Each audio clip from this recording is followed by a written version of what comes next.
Depuis plus de 21 ans, cette initiative de la Tablée des chefs, soit les cuisines solidaires édition relève, permettent de venir en aide à des personnes dans le besoin. Et récemment, il y a eu un autre geste de solidarité. Jusqu'en juin prochain, d'ailleurs, ce sera le cas pour de jeunes étudiants qui étudient en cuisine du côté là, de l'École hôtelière et d'administration de Laval. Elle en est d'ailleurs la directrice de cette école qui a pignon sur rue ici à Laval. C'est Mme Cathy Fortin qui est avec nous. Bonjour. Bonjour.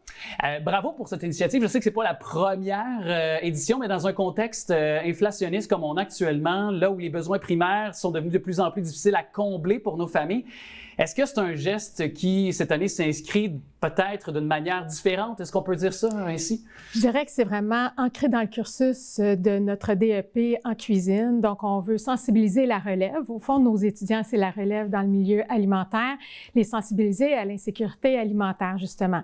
Donc, les familles dans le besoin. Oui. Bon, ça a été fait notamment récemment au mois de mars. Ça continue pour les élèves actuellement du côté jusqu'au mois de juin. Mais est-ce que vous voyez derrière ces actions, les portions qui sont remises à Moisson-Laval, une conscientisation très rapide des élèves? Est-ce qu'ils sont vraiment très conscients rapidement des enjeux et peut-être des bienfaits qu'ils font en donnant de ces portions? Exactement. Cette année, nous faisons plus de 5000 repas pour les familles dans le besoin à Laval. Et ces étudiants-là, bien, ils le savent, le coût en ce moment, le coût des aliments, par exemple, les familles dans le besoin, donc sont conscientisés dès le début des cours. Même au niveau du gaspillage alimentaire, ça fait aussi partie de leur éducation. OK. Et dites-moi comment s'effectue là, donc cette livraison là, et quel type peut-être de mets, là, de repas qu'on va remettre à Moisson-Laval? Au niveau des aliments qui sont remis, donc c'est un partenariat avec la Tablée des chefs et différents partenaires qui offrent des aliments à transformer. Donc, on a une livraison de la tablée des partenaires à notre école et ensuite, nos élèves doivent transformer en portions pour des petites familles. Donc, ils viennent les porter et nos élèves le transforment, le cuisinent. Et cette année, la recette, c'était un pain de viande avec une sauce tomate et des légumes, donc un repas très bien équilibré. Oui, c'est ça. Bon, on peut penser évidemment pour le côté santé des choses aussi. Donc, Moisson-Laval qui par la suite, eux connaissent leur clientèle, donc vont le remettre aux gens qui en ont bien besoin. Évidemment, c'est pas seulement l'école sur le plan de l'hôtellerie finalement. On le sait, il y a un volet administratif, aussi des cours qu'on peut obtenir. Est-ce que présentement, on peut s'inscrire là, pour ceux qui seraient intéressés à vos différents programmes? Je pense que vous avez 11 programmes. Exactement. On a 11 programmes à l'École d'administration hôtelière et d'administration de Laval. Et cette année, grande primeur, nous ouvrons notre nouvelle école au mois d'août. Nous en sommes très, très fiers. En ce moment, nous avons 2 groupes pilotes qui sont à notre école et les inscriptions sont déjà lancées.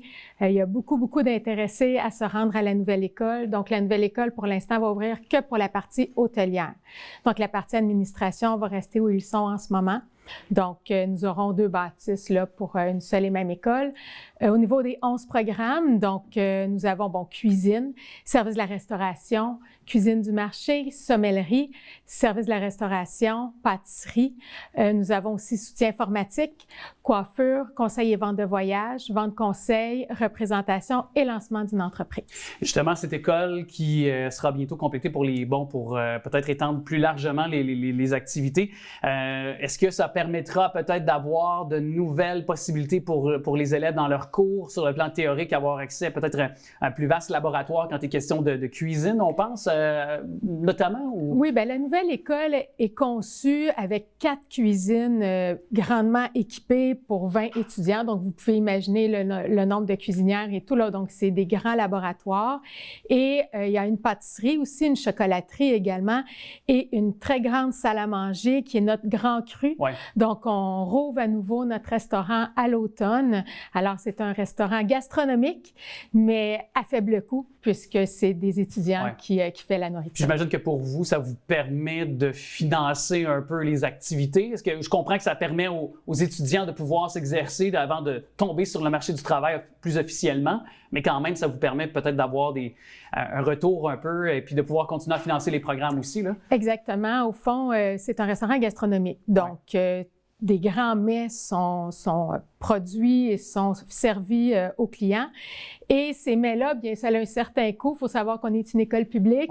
Donc, c'est sûr que ça aide tout simplement à payer les denrées. Donc, c'est tout simplement ça. Puis notre service de sommellerie aussi, là, qui sert le vin, bien, ça aide justement à payer là, la boisson et le vin. Oui. Et cette école aura pignon sur rue où? À Laval? Tout proche d'ici. Okay, tout proche. Oui. Donc, sur la rue Cunard, proche du boulevard industriel.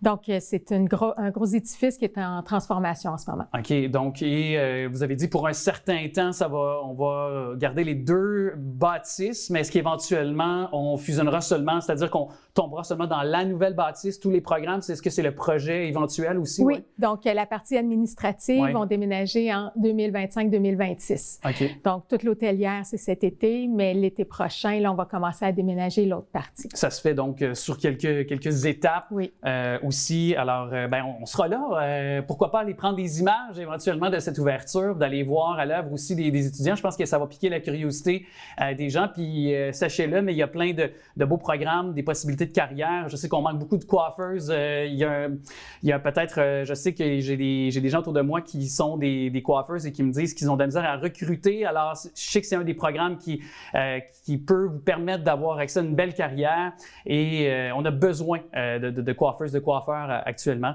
Puis il y en a multiples autres programmes que vous avez énumérés. Puis tous les liens sont au bas de l'écran. Merci beaucoup d'être passé. Puis bravo pour encore une fois, cette belle initiative pour nourrir les familles de la région qui en ont bien besoin. Merci. Merci.